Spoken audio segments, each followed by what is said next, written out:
क्या आपने कभी किसी को भूलने के लिए उससे पूरी तरह दूर रहने की कोशिश की है? ना कॉल, ना मैसेज, ना सोशल मीडिया, कुछ भी नहीं। इसे ही लोग कहते हैं नो कॉन्टैक्ट रूल। बहुत लोग कहते हैं कि अगर आप किसी को भूलना चाहते हो या चाहते हो कि वो आपको मिस करे तो नो कॉन्टैक्ट रूल अपनाओ। लेकिन सवाल ये है, क्या ये सच में काम करता है? क्या सच में किसी से बात बंद कर देने से वो इंसान आपको याद करने लगता है, या ये सिर्फ एक इल्यूजन है जो हमें थोड़ी उम्मीद दे देता है? आज हम इसी सच्चाई को समझेंगे। पार्ट 1, नो कॉन्टैक्ट रूल होता क्या है? नो कॉन्टैक्ट रूल का मतलब है किसी इंसान से पूरी तरह डिस्टेंस बना लेना। मतलब कोई मैसेज नहीं, कोई कॉल नहीं, सोशल मीडिया इंटरैक्शन नहीं, और अगर पॉसिबल हो तो रियल लाइफ कॉन्टैक्ट भी नहीं। ये रूल अक्सर लोग ब्रेकअप के बाद अपनाते हैं, लेकिन इसके पीछे दो अलग अलग रीजंस होते हैं। पहला रीजन खुद को हील करना, दूसरा रीजन उसे रियलाइज कराना कि उसने क्या खोया। लेकिन इन दोनों में बहुत बड़ा फर्क है। पार्ट 2, जब आप नो कॉन्टैक्ट रिवेंज के लिए करते हो। बहुत लोग नो कॉन्टैक्ट रूल इसलिए अपनाते हैं ताकि सामने वाला इंसान उन्हें मिस करे। उन्हें लगता है कि अगर मैं सडनली गायब हो जाऊंगा तो वो मुझे ढूंढेगा, वो मुझे मैसेज करेगा, वो रियलाइज करेगा कि उसने क्या खो दिया। लेकिन अगर आप नो कॉन्टैक्ट सिर्फ इस उम्मीद से कर रहे हो तो सच सुन लो, आप अभी भी उस इंसान के कंट्रोल में हो, क्योंकि आपकी हैप्पीनेस अब भी उसके रिएक्शन पर डिपेंड कर रही है। पार्ट 3, असली पावर कहाँ है? नो कॉन्टैक्ट रूल की असली पावर किसी और को बदलने में नहीं है, इसकी असली पावर है खुद को बदलने में। जब आप किसी इंसान से दूर हो जाते हो तो आपको पहली बार खुद के साथ समय मिलता है।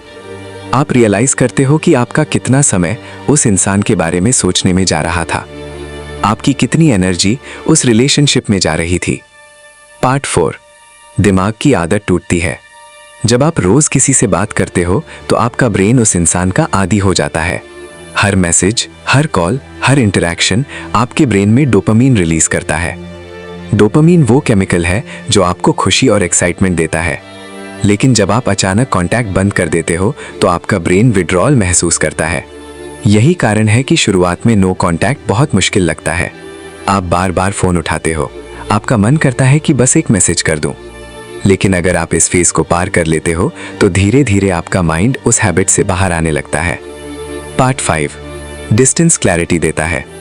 जब आप किसी रिलेशनशिप में होते हो तो इमोशंस बहुत स्ट्रांग होते हैं, इसलिए कई बार हम रियलिटी नहीं देख पाते। लेकिन जब डिस्टेंस आता है तो पर्सपेक्टिव बदल जाता है। आप धीरे धीरे समझने लगते हो, क्या वो रिश्ता हेल्दी था? क्या आपको रिस्पेक्ट मिल रही थी? क्या आप सच में खुश थे? कई बार डिस्टेंस हमें वो क्लैरिटी देता है जो रिलेशनशिप के अंदर रहते हुए नहीं मिलती। पार्ट 6, क्या नो कॉन्टैक्ट से एक्स वापस आता है? ये सबसे कॉमन सवाल है। सच्चाई ये है कि कभी कभी ऐसा होता है, क्योंकि जब आप सडनली डिसअपियर हो जाते हो तो सामने वाले इंसान को क्यूरियोसिटी होती है। वो सोचता है कि वो अचानक इतना साइलेंट क्यों हो गया, क्या वो सच में आगे बढ़ गया? और कई बार यही क्यूरियोसिटी उसे कांटेक्ट करने पर मजबूर कर देती है। लेकिन ये हमेशा नहीं होता, और अगर आपका गोल सिर्फ उसे वापस लाना है तो नो कांटेक्ट आपको निराश भी कर सकता है। पार्ट 7, असली बदलाव। नो कॉन्टैक्ट रूल का सबसे बड़ा फायदा यह है कि ये आपको इमोशनल इंडिपेंडेंस देता है। जब आप किसी इंसान से दूर रहते हो तो धीरे धीरे आपका फोकस बदलने लगता है। आप अपनी लाइफ पर ध्यान देने लगते हो, अपने गोल्स, अपने ड्रीम्स, अपने ग्रोथ। और यही मोमेंट होता है जब आपकी हीलिंग शुरू होती है। पार्ट 8, एक पेनफुल रियलाइजेशन।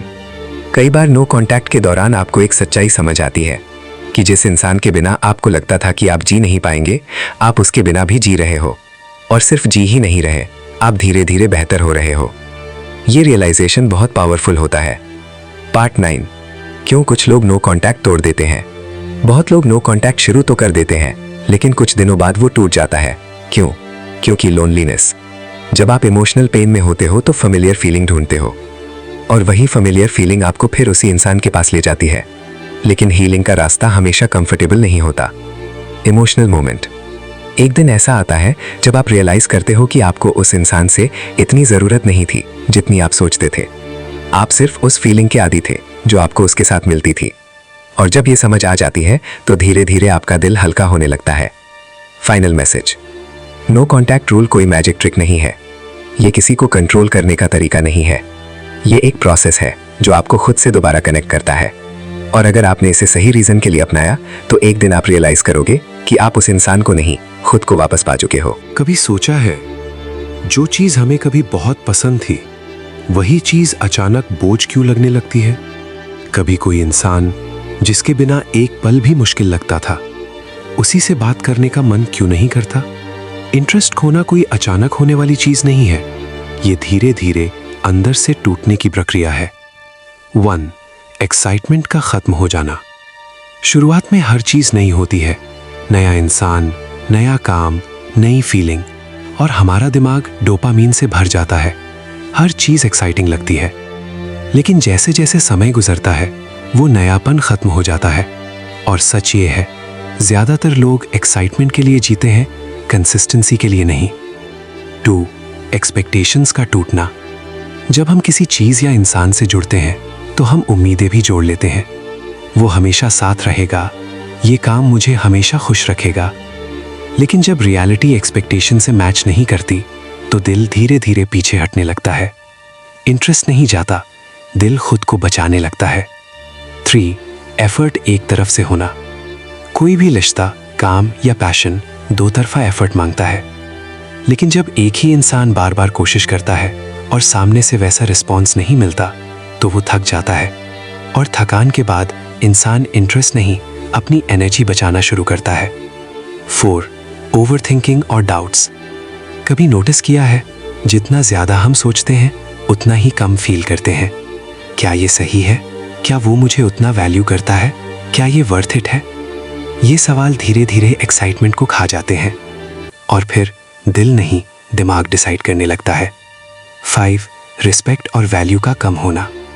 जहाँ रिस्पेक्ट नहीं होती वहाँ इंटरेस्ट ज्यादा दिन टिक नहीं सकता।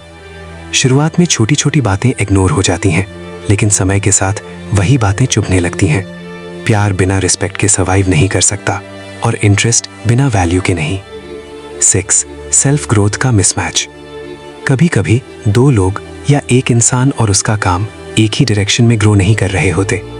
एक आगे बढ़ रहा होता है, दूसरा वहीं खड़ा होता है, और ये डिस्टेंस धीरे धीरे इंटरेस्ट को खत्म कर देता है। 7. Emotional disconnect.